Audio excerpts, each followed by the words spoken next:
Assalamualaikum warahmatullahi wabarakatuh. Bismillahirrahmanirrahim. Alhamdulillahirabbil alamin. Wassalatu wassalamu ala asyrafil anbiya'i wal mursalin wa ala alihi wa sahbihi ajma'in.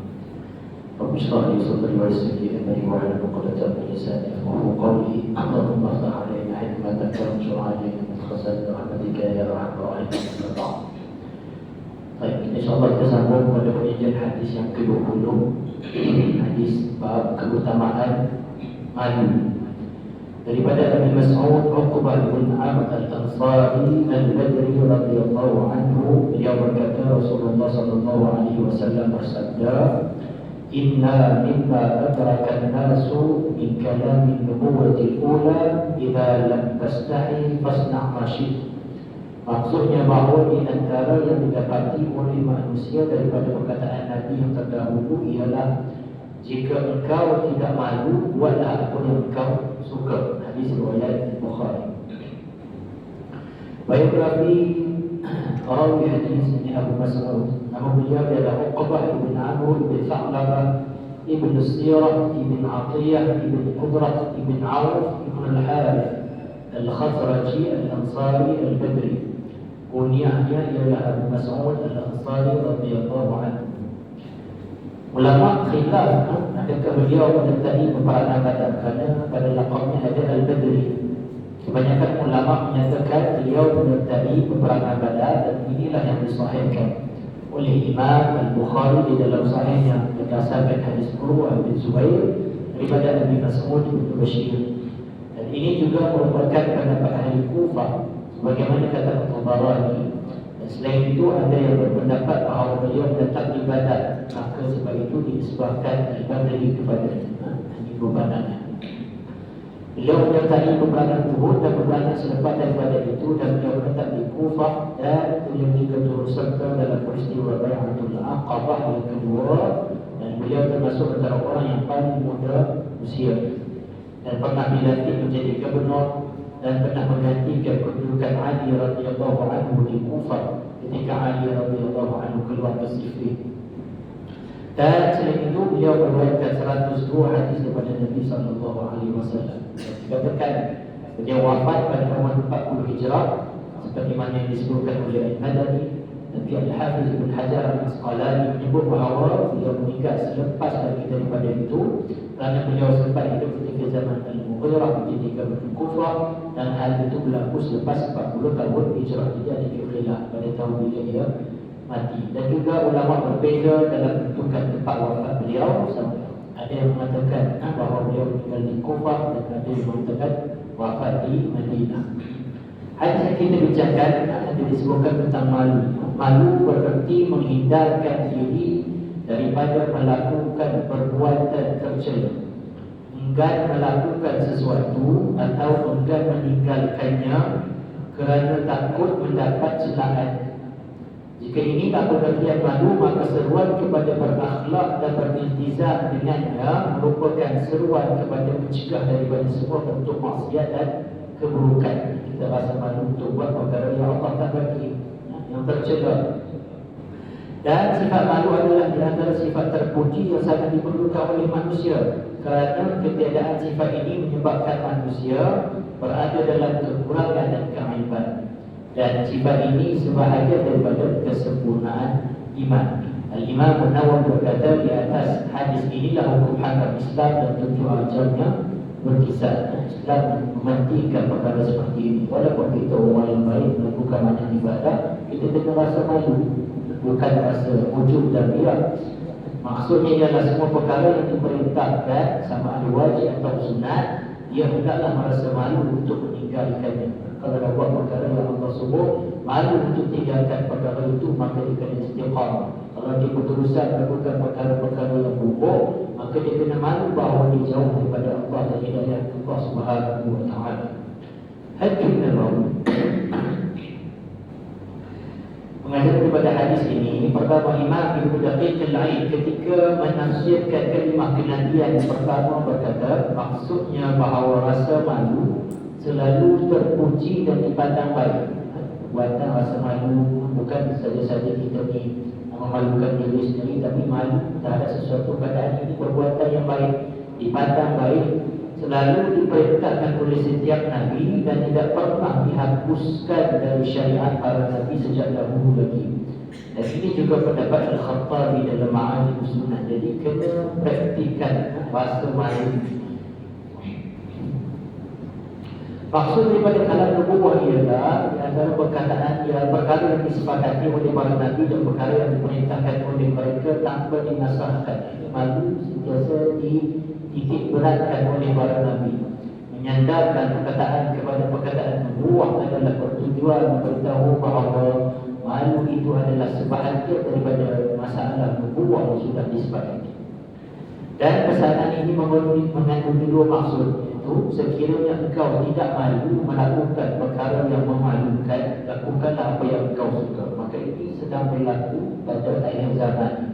Orang tak malu menunjukkan yang dikatakan bakat kononnya dalam TikToknya kan, menari, menunjukkan auratnya, orang lagi menunjukkan tubuh badannya. Sekiranya manusia sudah tidak mempunyai rasa malu, maka dia melakukan apa yang dia ingini. Maka dia tak rasa malu dengan itu, dia rasa itu satu benda yang disanjung, orang suka dan sebagainya, maka dia akan buat benda tersebut. Dalam sebuah hadis yang lain, malu dimasukkan dalam cabaran iman dan malu diterbahagi kepada dua, berkaitan dengan hak Allah dan malu dengan hak makhluk. Berkaitan dengan Allah, seperti kita merasa malu sekiranya Allah melihat kita melanggar perintahnya atau melakukan larangannya. Tapi hari ini kemungkinan ramai yang melakukan perbuatan yang Allah tegak, tapi dia tidak rasa malu kepada Allah Subhanahu wa taala. Tidak malu kepada orang yang melihat dia melakukan perbuatan tersebut. Ini adalah menunjukkan kerendahan iman seseorang kepada Allah Subhanahu wa taala. Malu dengan hak makhluk seperti seseorang itu memelihara diri dari melakukan perbuatan yang menjatuhkan maruah dan akhlak. Ini kita biasa. Tapi malu kepada Allah cara kita beri perhatian. Malu dengan kawan sebab sesuatu, malu dengan keadaan tertentu, ini kita selalu rasa malu. Mungkin malu sebab kita tidak berapa handsome, malu sebab kita tidak kaya, kita rasa malu. Betapa hebatnya malu sehingga dia menjadi salah satu sifat manusia. Benalah hadis Nabi sallallahu alaihi wasallam, "Idza athaqa Allahu 'abdan naza'a minhu al-haya." Jika Allah membenci seorang hamba, nescaya dicabut pada perasaan malu.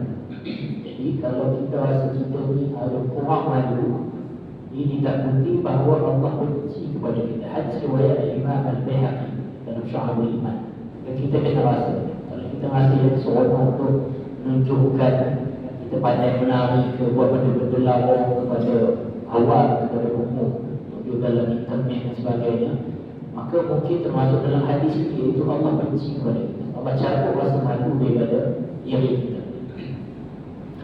Dinukilkan beberapa nukil kata salaf saleh. Sayyidina Umar berkata, sesiapa yang malu akan bersembunyi, sesiapa yang bersembunyi akan bertakwa, dan sesiapa yang bertakwa akan terpelihara daripada keburukan.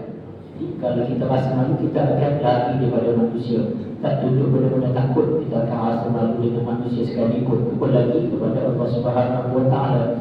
Dan bila kita bersembunyi, kita akan cuba cari perkara-perkara yang baik, sebab kita tak nak rasa malu.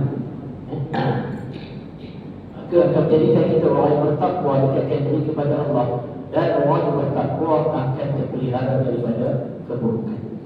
Ibn Abbas berkata, malu dan iman bergandengan antara satu sama lain. Bila dicabut malu, pasti yang lainnya akan mengikuti. Siapa yang hilang rasa malu pada dirinya, maka iman akan mengikuti selepas itu. Yang iman pun akan hilang. Ini pandangan Ibn Abbas.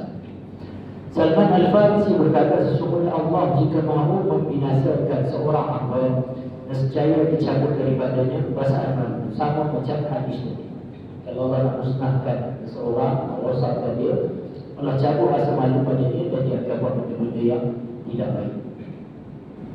Al-Hasan Al-Basri berkata, malu ada dua jenis. Pertama, malu berasaskan keimanan, dan kedua berasaskan kelemahan. Malu sebabkan keimanan kita malu pada Allah, ibadat kita tak pernah sempurna, ibadat kita sentiasa ada kurang. Malu di hadapan Allah, kita tak mampu jadi hamba yang baik, yang betul, yang soleh, yang bertakwa, yang seperti mana yang dikehendaki. Dan berasaskan kelemahan. Kalau kita lemah, kita tak pandai, kita rasa kita kurang, itu pasti kita rasa malu. Itu biasa sangat berlaku. Bishr bin Ka'ab Al-Adawi berkata kepada Imran bin Husain, kami mendapati di dalam sebuah kitab, sebahagian kitab, bahawa malu itu ada yang menyebabkan seseorang tenang dan merendah diri kerana Allah. Ini kalau kita betul-betul rasa malu ke hadapan Allah, di hadapan Allah, kita akan tenang, kita akan merendah. Dan ada pula yang menyebabkan seseorang menjadi lemah. Kalau sebabkan kekurangan, orang pula merata kepada kita, dari kita, maka kita akan menjadi lebih down, jadi lemah. Lalu Al-Bara pernah berkata, aku memberitahu kepada hadis yang aku dengar daripada Rasulullah SAW, dan kamu mahu membangkanginya, maka apa dikatakan oleh Nabi itu adalah betul. Jadi kalau tidak ada rasa malu, buatlah apa yang kita suka. Kita boleh lihat hari ini, zaman yang penuh dengan perkara yang memalukan. Ahnaf bin Qais berkata, dua sifat tidak mungkin berkumpul pada suatu peribadi, iaitu dusta dan maruah. Sifat dusta, bercakap bohong, dan maruah. Maruah membuahkan sifat benar, setia, malu dan bersih daripada perkara haram. Ini intibati daripada hadis berkenaan dengan perasaan malu. Jadi malu adalah landasan akhlak mulia yang membawa kepada kebaikan. Siapa yang banyak malunya, lebih banyak kebaikannya. Siapa yang sedikit rasa malu, sedikit kebaikan. Kita rasa malu, kita akan rasa kurang, kita akan menambah ibadah kita. Tak buat kita punya perbuatan yang baik kepada Allah, maka banyaklah kebaikan kita. Jadi kita tak rasa malu, kita rasa kita dah cukup, kita dah sempurna, maka kuranglah kebaikan kita. Maka rasa malu adalah perilaku yang dapat dibentuk. Setiap orang memiliki tanggungjawab. Yang memiliki tanggungjawab perlulah membentuk rasa malu ke atas mereka yang menjadi tanggungjawab. Didiklah dia kita ada rasa malu. Kalau kita ada benda tersebut, kawan kita tidak ada dalam sebilik dengan kita, satu level dengan kita, maka tolong ingatkan mereka, kawan kita. Mungkin kita lupa bahawa malu itu perlu. Dan seseorang yang mempunyai sifat malu mampu menjaga diri dan maruah dirinya daripada melakukan perkara yang bercanggah dengan norma-norma kehidupan dan bercanggah dengan syariat Allah Subhanahu Wa Taala. Justru apabila seseorang telah hilang sifat malu dalam dirinya, maka segala keburukan dan kejahatan akan berhimpun dalam dirinya. Rosaknya budaya barat dan bincangnya nilai dan adat mereka tak ada malu telah dibuang dalam kehidupan mereka, dan menghidupkan semula sifat malu mengikut acuan syariah adalah amat penting dalam kehidupan kita. Kita tak lagi tengok kepada negara barat, tengok kepada negara Malaysia sendiri, kan? Banyak keadaan-keadaan sini yang kita tiru, seperti mana orang-orang yang tidak beriman buat, orang-orang kafir lakukan, dan kita rasa perbuatan tersebut itu nampak modern, nampak up to date. Nabi SAW bersabda, al-haya'u la ya'ti illa bi khair. Malu itu tidak datang kecuali dengan kebaikan. Kemalu dengan cara yang betul kerana Allah Subhanahu Wa Taala, maka ia akan membawa kepada kebaikan. Hadis yang seterusnya, hadis ke-21 daripada Abi Amr, atau digelar juga Abi Amr Sufyan bin Abdullah As-Sakhafi radhiyallahu anhu, katanya, aku berkata, ya Rasulullah, qul li fil Islam qawlan la as'alu anhu ahadan ghayruk. Qala qul amantu billahi thumma istaqim. Wahai Rasulullah, ajarlah kepadaku berkenaan Islam perkataan yang tidak perlu aku bertanya seseorang pun selain dari kamu. Sabda baginda, katakanlah amantu billahi tsumma istaqim. Katakanlah aku beriman dengan Allah kemudian beristiqamah. Hadis riwayat Muslim, Al-Baihaqi dan Imam Ahmad dan juga Darqutni. Nama Abi Amrah ialah Sufyan ibn Abdullah ibn Abi Rabi'ah ibn al-Harith ibn Malik ibn Habib ibn Jushad al-Thaqafi al-Ta'ifi. Dan beliau telah memeluk Islam ketika meriwayatkan hadis istiqamah ini. Al-Hafiz Ibn Hajar mengatakan bahawa Sufyan bin Abdullah telah memeluk Islam bersama utusan dari Bani Thaqif yang datang kepada Rasulullah SAW. Lalu beliau bertanya kepada Nabi SAW tentang sesuatu yang mesti seorang manusia itu berpegang teguh dengannya. Maka Nabi SAW menjawab, katakanlah aku telah beriman kepada Allah dan istiqamah, lalu beristiqamah. Nah, hadis ini juga terdapat di dalam Kutub As-Sittah. Imam Muslim di dalam sahihnya hanya meriwayatkan satu hadis sahaja daripada Rasulullah SAW melalui Sufyan bin Abdullah, iaitu hadis ke-21 di dalam kitab ini, hadis yang kita bacakan ini. Sayyidina Umar telah melantiknya untuk menguruskan zakat, sedekah dan lain-lain lagi di Taif. Di dalam riwayat secara mursal oleh Ibnu Abi Syaibah bahawa Nabi SAW melantiknya menjadi gubernur di Taif. Antara yang meriwayatkan daripadanya ialah anaknya Asim, Abdullah, Al-Qamah, Amru, Abu Al-Hakam dan Amir. Abu Al-Hasan Al-Madini berkata, Sufyan bin Abdullah telah menyertai peperangan Hunain dan saudaranya Uthman telah terbunuh dalam peperangan tersebut. Hadis ini adalah salah satu daripada keindahan yang kita pernah sebut dulu, Jawami'ul Kalim, perkataan yang ringkas tetapi padat isinya. Itu makna Jawami'ul Kalim, yang menjadi keistimewaan Rasulullah SAW. Sekalipun susun katanya ringkas, tetapi mengumpulkan asas-asas ajaran Islam dalam dua perkataan, iaitu iman dan istiqamah. Dua saja, pendek, ringkas, tapi pengisiannya sangat padat. Imam Ibn Daqiq al-Ain berkata, dalam dua kalimah ini telah terpenuh pengertian iman dan Islam secara utuh.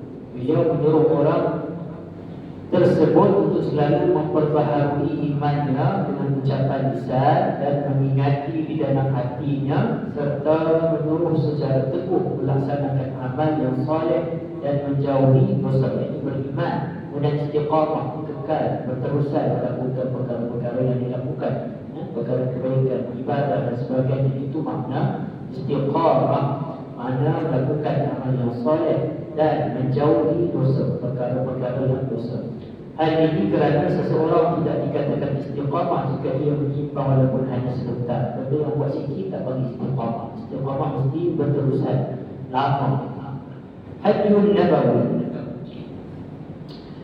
betapa sahabat ini dia rasa lomba tamak untuk membetulkan kehidupannya di masa Nabi SAW masih hidup, dengan mengikut syariat Islam dan merujuk kepada sumber hukum yang sebenar, iaitu Rasulullah. Kalau jumpa Rasulullah, hukum nak tanya, nak jumpa, nak bercakap, nak duduk dengan Nabi. Beliau hanya mahu bertanya kepada Rasulullah SAW semata-mata. Yang ini perawi hadis tersebut, Abi Amrah tersebut, dia nak bercakap dengan Nabi. Apa orang nak duduk dengan Nabi, tapi dia ambil peluang ini untuk berkata-kata, berbicara dengan Nabi SAW. Betapa berakalnya sahabat ini, iaitu Abu Amrah radhiyallahu anhu, kerana bertanya persoalan yang besar. Nampak macam soalan biasa-biasa saja, yang terdapat padanya kesudahan semua kehidupan. Dengan jawapan itu, maka ia sudah sempurna kehidupan kita, kalau kita dapat memahami, sehingga tidak lagi perlu bertanya kepada sesiapa pun. Jawapan Nabi SAW dengan iman yang memberi isyarat betapa pentingnya iman. Iman, iman yang benar mesti difahami secara betul, barulah ia boleh membuahkan kefahaman ataupun ibadat kita dalam rukun Islam yang lima tersebut. Tanpa rukun iman yang betul, kefahaman yang betul, maka rukun Islam kita, ibadat kita mungkin tersasar daripada matlamat yang sebenar. Maka di sini diperincikan perbahasan iman. Iman dari segi bahasa adalah kepercayaan dan membenarkan.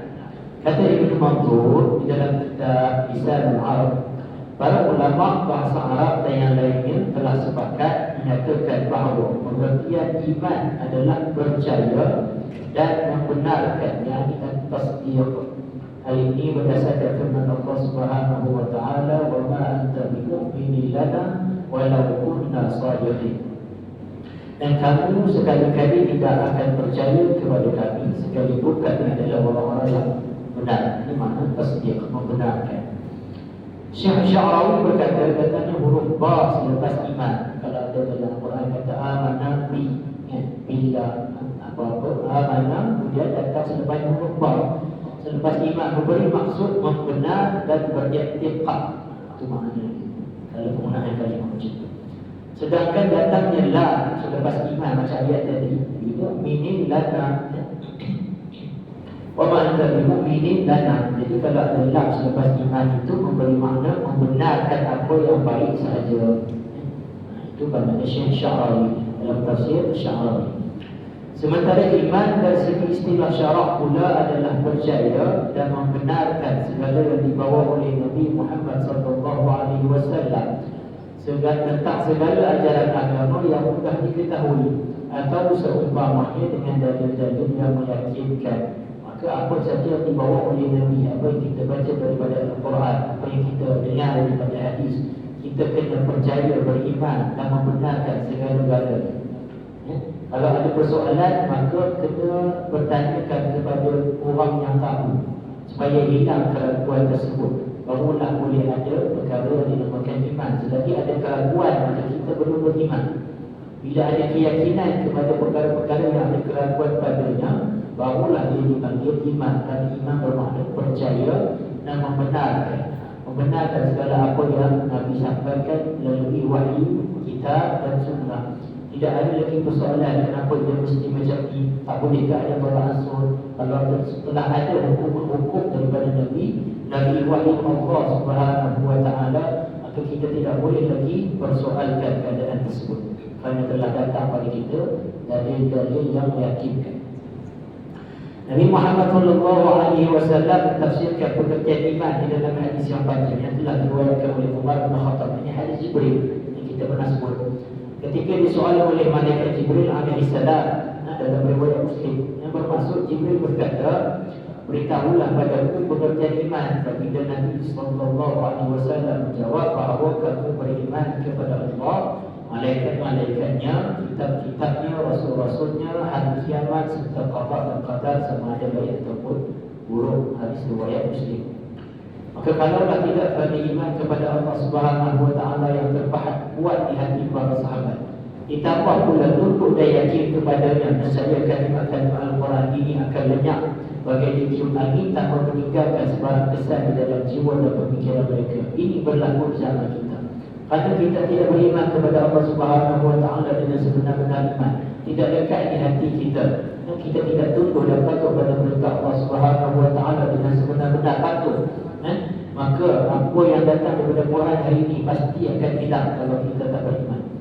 Pasti akan ditinggalkan. Kesannya kita akan lihat kepada generasi yang akan datang, anak-anak orang nanti, maka dia takkan tahu apa-apa tentang Al-Quran, dia takkan tahu apa-apa tentang wahyu. Maka ditakuti ia tidak beriman sama sekali. Disebabkan sahabat-sahabat itu beriman dengan sebenar-benar iman, lah kita dapat merasa nikmat. Hari ini kita masih lagi boleh membaca Al-Quran. Nanti bila lepas ini orang tak suka Al-Quran, ditinggalkan hanya ada di masjid saja, di rumah mungkin tidak ada Quran. Kerana orang akan beli Quran dalam bentuk online, dalam handphone, betul? Tapi ada sahaja, tapi kita tidak baca. Untuk apa disimpan? Maka itulah kerugian daripada orang tersebut. Pacaran kekuatan iman ini dapat dilihat dalam kata-kata Sayyidatina Aisyah radhiyallahu anha. Apa Aisyah kata? Sesungguhnya surah Al-Quran yang pendek yang mula-mula diturunkan oleh Allah Subhanahu wa taala menyebutkan perihal syurga dan neraka. Wahyu yang awal-awal cerita pasal syurga, pasal neraka, supaya kita rasa nak masuk syurga, teringin nak masuk syurga, maka kita perlu beramal ke arah syurga. Kita takut kepada neraka, kita tinggalkan perkara-perkara yang rasa buruk, yang kecil, yang boleh bawa kepada neraka. Apabila manusia kembali kepada Islam dan apabila manusia sudah faham di zaman tersebut berarti agama ini macam mana, turunlah pula ayat-ayat yang menyebut perkara-perkara halal dan haram. Barulah dia beritahu mana yang halal, mana yang haram. Dia beritahu nikmat dan azab. Sekiranya pada awal-awal lagi ayat tegahan jangan minum arak diturunkan, mereka pasti akan berkata, demi Allah kami tidak akan meninggalkannya. Itu cara dakwah orang belajar. Kita tak terus kata jangan buat benda ni, jangan buat macam ni. Itu cara kita didik anak-anak.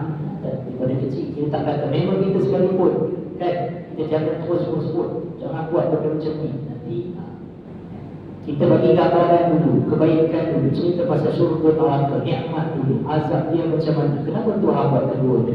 Barulah menurunkan ayat-ayat tentang halal dan haram. Begitu juga sekiranya ayat tegahan jangan kamu berzina diturunkan pada awal, mereka juga akan menjawab kami tidak akan meninggalkannya. Jadi itulah hikmah diturunkan surah-surah yang awal itu tentang syurga dan neraka dulu, kemudian baru diberitahu tentang amalan manusia itu macam mana. Sayyid Sabiq berkata, keimanan yang dimiliki oleh sebahagian sahabat-sahabat baginda sallallahu alaihi wasallam itu mencapai satu tingkat yang dapat kita katakan, andai kata tabir disingkapkan, tidaklah bertambah keyakinan. Maksudnya ialah sudah penuh dan ada di puncak yang tertinggi, yang di iman. Sebahagian para sahabat ni dah sampai ke level yang tak ada had, last sekali, level yang paling tinggi keimanan. Macam Abu Bakar, apa saja Nabi kata dia benarkan saja, tak macam kita mungkin ada persoalan. Abu Bakar ni dia lain sikit, dikatakan macam tu macam tu. Orang patut dia digelar Siddiq yang benarkan. Maksudnya ialah sudah penuh dan ada di puncak tertinggi, maka sekalipun tabir terghaiban terbuka, keyakinan itu tidak dapat ditambah lagi. Keyakinan itu dah sampai level yang paling tinggi, last sekali, tak ada tambahan. Cukup setakat itu saja untuk setengah sahabat Nabi SAW. Maka kita perlu tiup capai macam ni, perlu capai kedudukan yang macam ni, barulah kita boleh rasa halawatul iman, rasa kemanisan iman kepada Allah Subhanahu wa Ta'ala. Dalam sebuah hadis yang diriwayatkan dalam Al-Mu'jam Al-Kabir oleh Harith bin Malik Al-Ansari radhiyallahu anhu, terdapat satu gambaran yang jelas untuk memberi pengertian kepada kita betapa hebatnya keimanan yang dimiliki oleh sebahagian sahabat Nabi sallallahu alaihi wasallam. Inilah gambaran yang cemerlang sekali untuk keimanan seseorang. Diceritakan bahawa Harith berjalan melalui tempat Rasulullah sallallahu alaihi wasallam. Lalu Nabi SAW bertanya dengan sabdanya yang bermaksud. Nabi tanya kepada Harithah, bagaimanakah engkau berbagi-bagi ini, hai Harithah? Ini macam mana keadaan pagi ini? Dia tanya kepada Harithah. Harithah menjawab, saya sebagai seorang mukmin yang bersungguh-sungguh. Dia jawab macam itu. Rasulullah SAW bersabda lagi, fikirkanlah baik-baik apa yang kau katakan itu, sebab segala sesuatu itu pasti ada kenyataannya. Jadi jangan sembarangan cakap. Betul ke kalau Aisyah bermaksud? Dia jawab tadi, hari ini dia sebagai seorang mukmin yang bersungguh-sungguh. Apa bukti dia seorang yang bersungguh-sungguh? Kan? Nabi kata bawakan bukti. Betul ke bersungguh-sungguh? Maka dari itu, apakah kenyataan keimanan? Nabi tanya pada Aisyah, apa bukti? Bukti yang dikata dia sangat beriman pada hari ini secara bersungguh-sungguh. Harithah menjawab, jiwaku tidak lagi memperhatikan keduniaan. Ini kita tak mahu nak buat. Tak pasti langsung dunia tak ada nilai bagi dia. Kita mengidolakan dunia, semuanya dunia. Kita ada idola kita, kita ada benda yang kita suka, kita materialistik, benda-benda macam ni.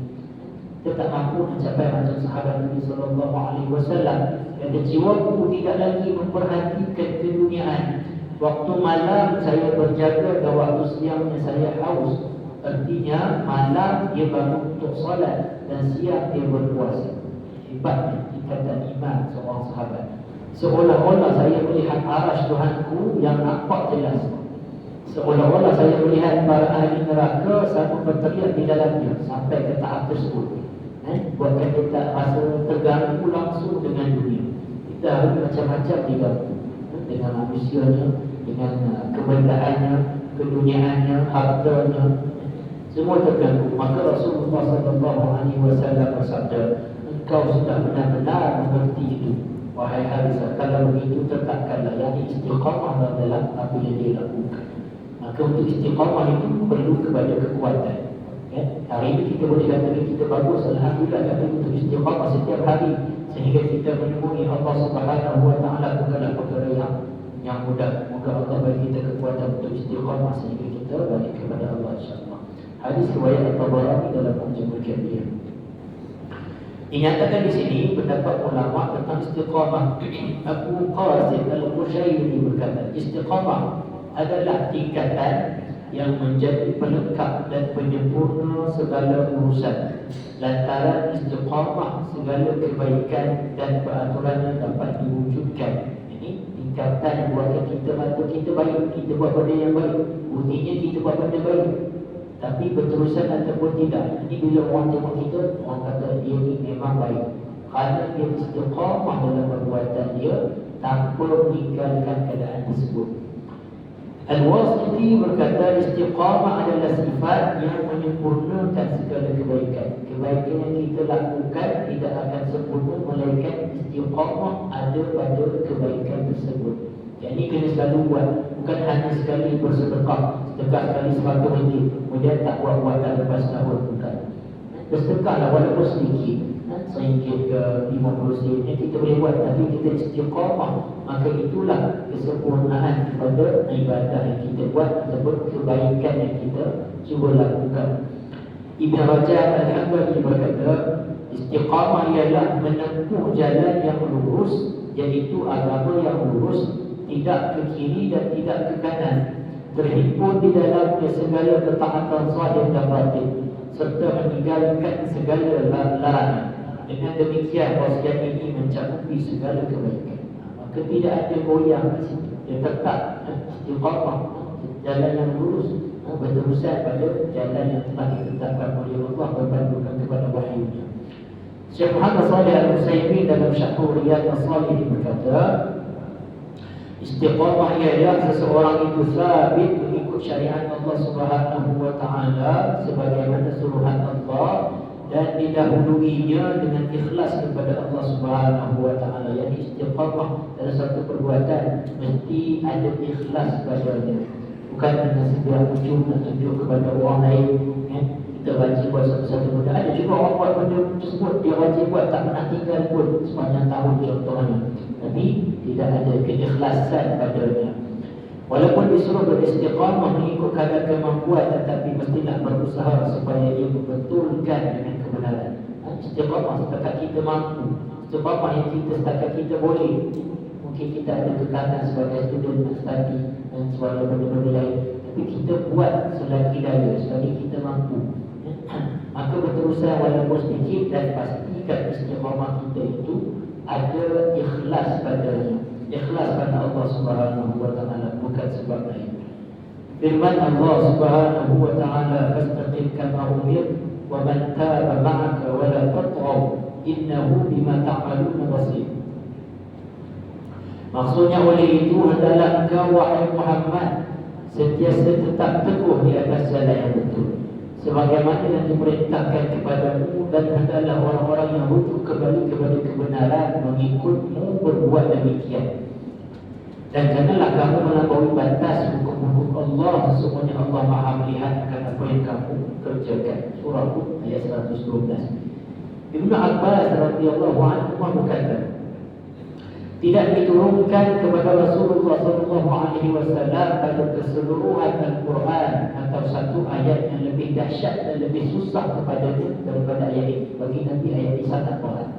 Jadi Ibn Abbas beritahu, Ibn Abbas itu terjemahan Al-Quran, orang yang pakar dalam buat terjemahkan Al-Quran, tafsir Al-Quran. Jadi bagi Rasulullah dia kata ayat ini ayat yang sangat berat. Al-Hasan Al-Basri berkata, setelah ayat ini diturunkan, Rasulullah SAW menyisihkan dengannya dengan tangannya sehingga tidak pernah terlihat baginda SAW ketawa. Riwayat Ibn Abi Hatim yang menunjukkan betapa beratnya. Sebab Allah suruh, dalam engkau wahai Muhammad sentiasa tetap teguh. Ini perkara yang berat. Kerana Nabi menjadi contoh kepada umatnya. Kalau Nabi tersalah sekali, maka kita akan gunakan dia sebagai alasan. Kita akan buat excuse. Kita kata Nabi boleh terlepas itu. Maka Nabi terpaksa pastikan diri dia dengan bantuan Allah Subhanahu Wa Taala, taufik daripada Allah Subhanahu Wa Taala, untuk dia tetap istiqamah dalam apa yang dia lakukan. Satu perkara yang sangat berat, melakukan dakwah, menerima wahyu, menyampaikan dakwah dengan tentangannya, dan istiqamah dalam apa yang dia lakukan. Satu perkara yang kita tak mampu nak buat. Sebab kita istiqamah dengan perkara tertentu, kita boleh usahakan satu semester, mungkin semester depan kita tidak mampu. Itu berat. Maka bagi Nabi dikatakan dalam riwayat Nabi Hatim ini, dikatakan selepas ayat ini maka tidak pernah terlihat lagi baginda sallallahu alaihi wasallam ketawa.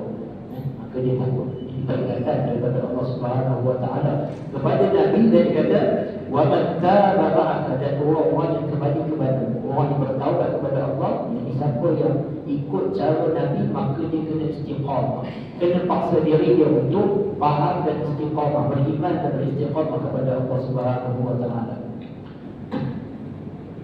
Firman Allah Subhanahu Wa Taala, innal ladzina qalu rabbuna Allah thumma istaqamu tatanazzalu 'alaihimul malaikatu alla takhafu wa la tahzanu wa abshiru bil jannati allati kuntum tu'adun. Sesungguhnya orang-orang yang menegaskan keyakinannya dengan berkata Tuhan kami ialah Allah, kemudian mereka tetap teguh, yang istiqamah di atas jalan yang betul, akan turunlah malaikat kepada mereka dari semasa ke semasa dan memberi ilham disebut di sini. Janganlah kamu bimbang dari berlakunya kejadian yang tidak baik terhadap kamu, dan janganlah kamu bertukar cita, dan terimalah berita gembira bahawa kamu akan beroleh syurga yang telah dijanjikan kepada kamu. Surah Al-Fussilat ayat 30. Siapa yang tetapkan dirinya istiqamah kepada apa yang dia lakukan, iaitu yang telah disuruh oleh Allah Subhanahu Wa Taala, maka sepatutnya dia tak perlu lagi rasa takut kepada benda-benda yang keduniaan. Tak perlu lagi takut. Semuanya dia tahu betul balik kepada rukun iman. Kalau berlaku itulah qada Allah Subhanahu Wa Taala yang telah ditetapkan kepadanya, pasti dia akan teruskan kehidupan istiqamah dia itu tenang. Dalam menafsirkan ayat ini, thumma istaqamu, ayat tadi padanya ada dua pandangan. Pertama, Sayyidina Abu Bakar As-Siddiq berkata mereka tidak menyebutkan sesuatu dengan Allah. Ini pandangan ataupun kata-kata Abu Bakar. Thumma istaqamu, yakni kemudian mereka beristiqamah, maknanya tidak menyebutkan sesuatu dengan Allah.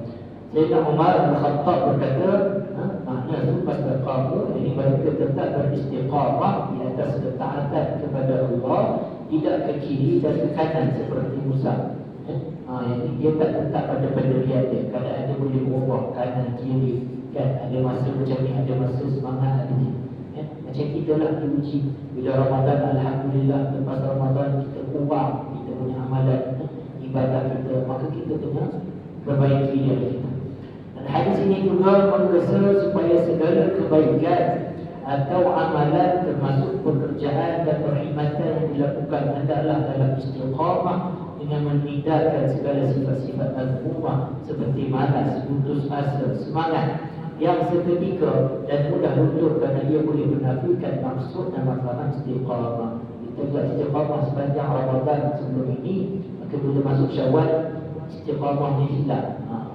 Maka baru disebut, maka semangatnya pun hilang. Ada gangguan lagi dengan syaitan, dengan suasana ataupun kita punya pihak. Maka kita kena teruskan semua perkara yang kita lakukan untuk Allah Subhanahu Wa Taala, cuba buat sebaik mungkin dalam keadaan beriman dan istiqamah. Antara bentuk istiqamah ialah melaksanakan segala yang wajib dengan mengikut sunnah Rasulullah sallallahu alaihi wasallam. Apa yang telah diwajibkan, maka kita kena buat. Macam mana nak buat bagi betul? Ikutlah panduan daripada Nabi, daripada hadis Nabi, daripada Al-Quran. Buat cara yang macam Nabi buat dan macam mana yang itu ditunjukkan oleh sahabat. Pada sahabat, dia akan ikut cara Nabi. Menambahkan ibadat yang sunat. Kita tak masa ibadat fardu kita okey, apa lagi berbuat ibadat sunat kita. Menjauhi perkara yang haram. Cuba sekuat mungkin untuk jauhkan diri daripada semua perkara-perkara yang diharamkan oleh Allah Subhanahu Wa Taala.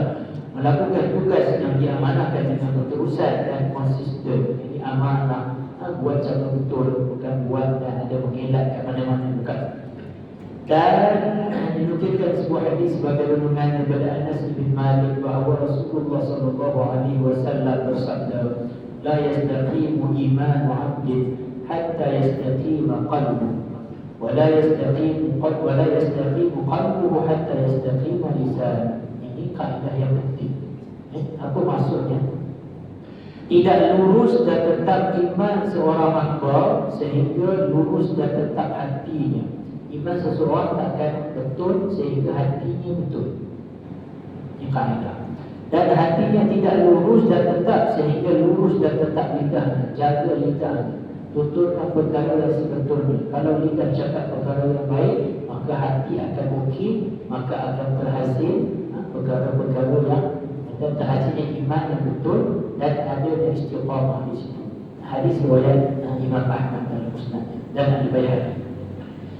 Jadi setengah ulama menyebut istiqamah dengan makna sabit atau tetap tanpa gundah gulana. Kalau kita betul istiqamah daripada sesuatu kebaikan, sesuatu perkara yang Allah suruh, maka kita tak perlu rasa lagi gundah gulana, tak perlu rasa risau, sebab kita tahu Allah ada dengan kita dan tak rasa luntur semangat. Disebut contoh ialah semut. Macam mana ketika mengambil gula di dalam botol, meskipun kita musimnya ini biasa di bank ni semua banyak. Dia nak makan, kenapa kita halau, kita buang dia. Kalau kita bunuh tu terus kita. Kita cuba pindah gula dia semua. Ini semua. Dia akan berusaha dengan susah payah. Yang maksudnya apa? Ketika mengambil gula dalam botol, meskipun kita mengusirnya, usir semua tersebut, namun dia tidak lari sebelum dapat gula tersebut. Dia pasti akan usaha. Kalau kita tengok kita dah halau dah, kita dah ubah gula, dia datang. Bisa dia jalan, kita dapatkan apa yang dia nak. Usaha dia berterusan. Dengan bersusah payah, akhirnya dia berjaya membawa gula yang lebih besar dari tubuhnya. Seperti antara ciptaan Allah yang hebat yang boleh dia ambil beban yang lebih berat daripada dia. Kita boleh tengok kalau dia ada binatang yang mati di butik tu, dia boleh angkat, dia seekor dia angkat binatang lebih besar pada dia. Gula yang lebih berat, makanan yang lebih berat, semua dia boleh buat. Kalau dia tak boleh, dia pasti ada kawan-kawan dia. Dia boleh buat. Maka dia minta tolong kepada kebaikan. Tapi kita terbalik, minta tolong daripada kawan-kawan benda keburukan, benda-benda yang lara. Kita boleh. Kita berusaha untuk hindar benda-benda macam ni. Dari kehidupan binatang sekalipun, seperti disebut, kita dapat meniru keadaan yang baik ni. Semua yang tidak mempunyai akal pun boleh mencapai kejayaan. Apatah lagi kita manusia yang mempunyai akal. Maka kalau manusia ni ada akal tapi gagal, maka pedih sikit. Kerana haiwan yang tidak ada akal pun dia boleh berjaya dapatkan apa yang dia kehendaki. Pertamanya dalam dia mencari makanan dia. Perkataan istiqamah mengandungi maksud mujahadah. Nak istiqamah kena mujahadah, kena bersusah-susah, kena berkorban, kena usaha yang berat. Maka istiqamah tanpa mujahadah satu perkara yang mustahil. Istiqamah perlu ada mujahadah. Tak namanya istiqamah kalau melainkan istiqamah tidur. Itu tak perlu mujahadah. Tidur je. Itu tak perlu mujahadah. Memang boleh. Kita pasti nak. Tapi buat benda lain, itu perlu kepada mujahadah yang dikorban. Rasa susah, rasa payah, rasa itu gangguan dia. Barulah boleh dia dinamakan istiqamah. Jadi istiqamah terhadap agama tidak akan datang melainkan selepas kesusahan dan kesabaran. Dan ada kesabar di situ. Pasti akan ada ujian-ujian, maka sabar terhadap perkara tersebut. Maka di sini ada kata hikmah, katanya jangan sia-siakan usia anda dan usia anda dengan sering bertukar ganti kerjaya dan pekerjaan. Jadi buat kerja sikit-sikit, buat rasa tak suka, tinggalkan, buat kerja lain pula, tukar kerja. Sikap suka bertukar ganti seperti ini menunjukkan bahawa anda tidak pernah berjaya dalam apa-apa hal pun. Kalau tukar-tukar ini, bila kita tak tahu kita ni progres kita ni bagus ke tidak. Kita rasa cukuplah kerja kali ni, setahun cukuplah 5 bulan, kita tukar kerja lain pula. Macam mana kita nak tahu yang kita bagus dalam bidang tersebut? Kita asyik tukar kan. Semester ni, course ni, semester depan, course lain, semester ni, course lain. Lagi lingkup. Tak boleh. Maka buat satu benda, biar istiqamah, tetap. Dan jangan jadi seperti lalat yang hanya hinggap di atas muka.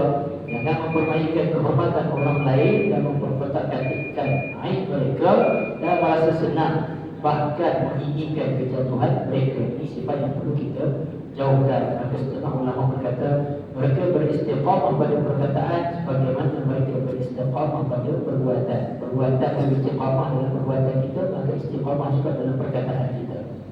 Begitu juga mereka beristiqamah dalam keadaan sir, rahsia, sebagaimana mereka beristiqamah dalam keadaan nyata dan terang. Maka benarlah pesanan Nabi sallallahu alaihi wasallam, istaqimu wa la tuhsu wa'lamu anna khaira a'malikum as-salat. Nabi kata apa? Hendaklah kamu beristiqamah dan janganlah kamu berhitung, kira-kira banyak mana dah aku buat benda ni, banyak mana dah aku dah banyak aku buat lebih daripada kawan lain, aku dah lebih pada ni. Kita kira-kira pula benda ni. Istiqamah untuk kira pula. Rasa kita lebih banyak daripada orang lain. Tapi Nabi kata ketahuilah sebaik-baik amalan kamu adalah salat. Salat yang paling susah nak dijaga. Riwayat Ahmad dan Ibnu Majah.